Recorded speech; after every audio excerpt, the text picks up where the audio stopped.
Can you imagine? Being tested, you can't imagine. No exaggeration.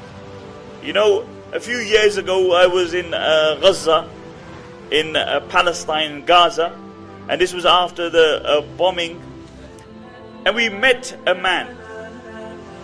This man, he had 6 daughters. 6 daughters. And the bomb hit his house. Everybody became unconscious. And the father says, I woke up and I was looking for my daughters. Out of those 6 daughters, 5 died. He said, I removed the rubble. He said, my eldest daughter was very loved in the area. She was a very loving person. Every night she would go to sleep with her arms around her 2 younger sisters. Every night.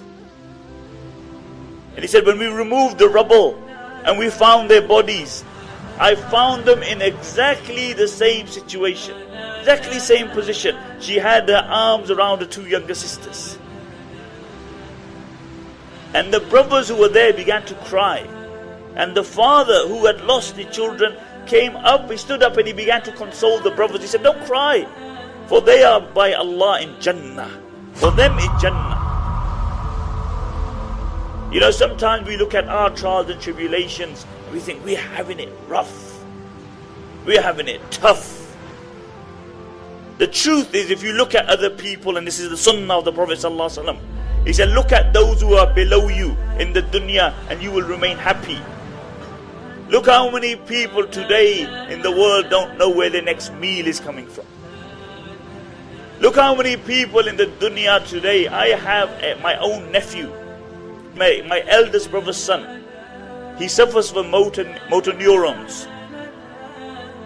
His condition is such that he can't move his arms, he can't move his legs, he can't move any limb in his body. And his state is deteriorating. And just before I went to see him, I had a few things on my mind which were worrying me. When I went to see him, I thought, Subhanallah, how ungrateful am I? You look at his state, and you look what Allah has given us. Last week, I went to Syria.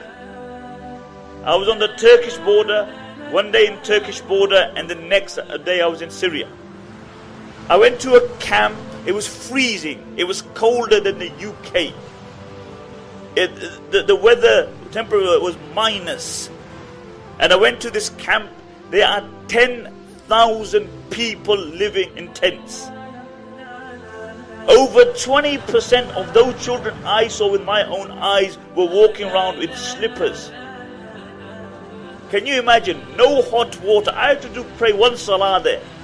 And I had to do wudu. And then we still complain that we ain't got enough. We still don't do the shukr of Allah subhanahu wa ta'ala. And this is why the Prophet ﷺ said, in the dunya compare yourself with those below you and you will be happy. Because if you compare yourself with those who are more than you, then you will never be happy. What will happen is that you will be on Prozac. You will suffer from depression because people will always have more dunya than you. And the Prophet ﷺ said, لو كان لابن آدم واديان من ذهب لأبتغى ثالثا. If man had 2 valleys of gold, he would desire a third. He would want a third. 2 is not enough. And then the Prophet ﷺ said, the only thing which will satiate man is the dust in the grave. When he's put in the grave, then only will he be satiated. Then only will his desires stop. And this is life, my dear respected brothers and sisters. Life is short. Go to the graveyard. Look at the dates on the tombstone. As soon as we came out of the airport, we passed the graveyard.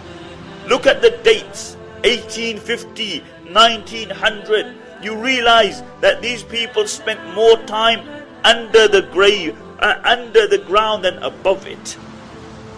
And that's my and your reality. That is man's reality. That we come into the dunya Nobody chose to come in the dunya. Did you choose to come in the dunya? You didn't choose. It happened.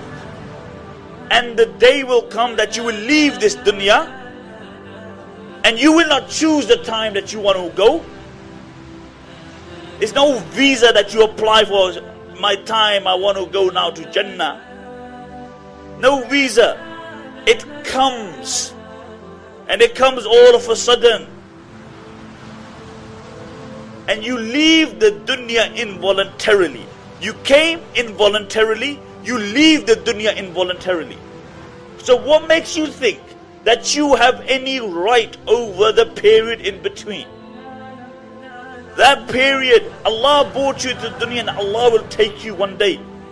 But Allah gives you this short period of time because Allah wants to see what my servant will do with the life I gave him. Will he remember me? Or will he just follow his whims and desires? And this is a question that we need to ask ourselves. 16th of March in central London. Book your tickets now online, lightuponlight.info.